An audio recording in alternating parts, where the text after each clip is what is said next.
Generalni sekretar Združenih narodov Ban Ki-moon je papeža Frančiška predstavil kot 4. papeža, ki bo nagovoril Generalno skupščino Združenih narodov, v kateri je zastopanih 193 držav.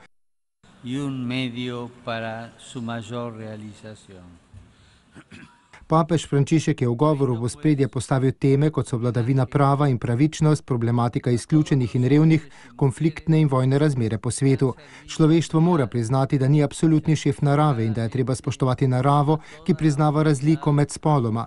Zaščita okolja in boj proti izključevanju terjata priznanje moralnega prava, ki je opisano v samo človeško naravo, ki priznava naravno razliko med moškim in žensko in absolutno spoštovanje življenja v vseh njegovih fazah in dimenzijah, je poudaril Frančišek in spomnil, da preambula in 1. člen ustanovne listine Združenih narodov izpostavljata temelje mednarodne pravne zgradbe, mir, mirna rešitev sporov in razvoj prijateljskih odnosov med narodi, kar pa se pogosto krši s trgovino z orožjem.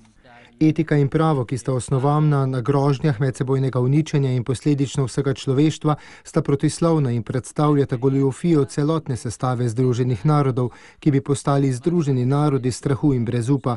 Zato si je treba prizadevati za svet brez jedrskega orožja ter v celoti izvajati sporazum o razoroževanju.